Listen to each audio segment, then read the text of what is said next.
Yngve skal på drive-in for å kjøpe cheeseburger til meg. Ja, fint. Yngve? Ja. Skal jeg skje? Nei. Hva skal du si når du skal kjøpe cheeseburger til meg? En cheeseburger, takk, og sånt. Du må si akkurat det du sa. Og sånt, sant? Kan jeg endre den? Ja. En cheeseburger, takk. Si mer, du må ha noe spesielt, sånn at det blir sånn rart. Si noe komisk.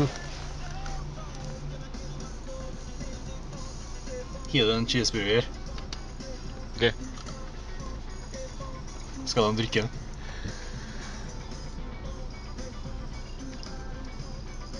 Nei. Gi du en cheeseburger? Ja, og tida en cheeseburger. La oss si det. Jeg bare genuine motstillene bort. Har du penger? Ja, ja. Velkommen til McDonald's. Skal ta imot bestillinga di. Hei, gir du en cheeseburger? Hva sa du? Gir du en cheeseburger? En cheeseburger. Ja. Sa du noe mer da? Nei, takk. 10 kroner, betal litt, så takk. Ok. Hva sa du? Luke 2? Luke 1? Luke 2 kroner, 10 kroner. Ok.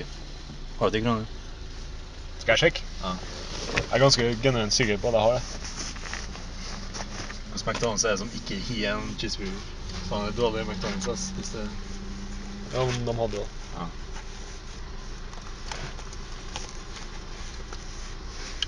Ser du... hva heter det viewer på norsk? Ser. Ser du, ser om vi har en tier? Ja. Ja, er det det du sier?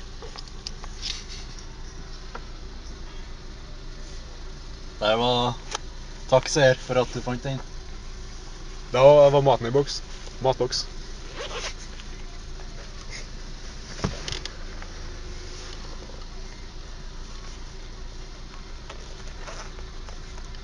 Nå kutter vi til vi får maten. Er mye mat bra penger? Er mye mat bra for pengene? Eller er god mat? Hva er liksom viktigst? Nei, hva tenkte du på nå? Ja, det. Begge Du deler. sa 10 kroner bra for en cheeseburger, sant? Sant? Ja. Men er det bra, liksom, er pengene, liksom, telles det hvor bra mye mat er? En blanding av kvalitet og mye mengde. Men en cheeseburger er jo ikke så mye, da. Er det kvalitet, da? Synes jeg. Synes du? Synes ikke det er så mye bra kvalitet, nei. Nå må jeg hidde kameraet ditt. Ja, det stemmer. Takk. Der, vær så god. Takk. Ja. Takk for mat, Yngve. Takk for mat, McDonald's. Dame. Vær så god. Vi må fertbake og få til å si vær så god. Nei. Vet jeg, ser her nå. Kanskje en av dem som jobber her. Ok, men vi ser ja. Her er to veldig genuine motorsykler. Veldig store og veldig nye. Den andre Ja, ned. er det BMW? Er det nye BMW? Ja. Kan du prøve å kjøre den? Det er det vi skal finne ut nå. Er du klar? Du kan bare la den være i fri, og så går vi inn. Bare for å se. Nei. Ah! Jeg hadde ikke en dørastjør, du bare smelte ut. Ja. Kult.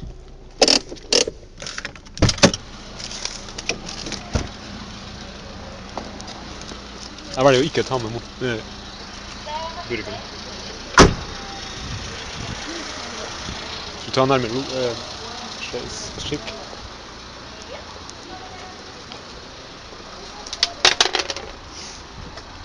Den som jobber på McDonald's. Kanskje ikke gønner den der, ja.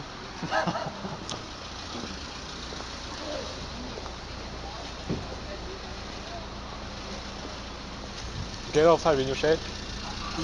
Ja, vi skal se hvem det er. Bare la vi må skynde oss. Vi bare ha en døra og skynde oss. Bare gå inn og ut.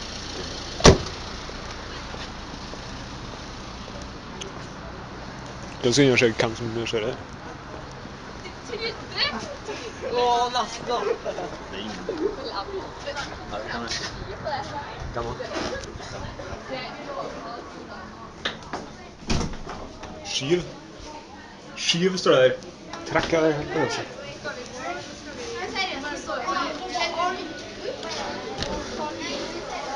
Vi står av.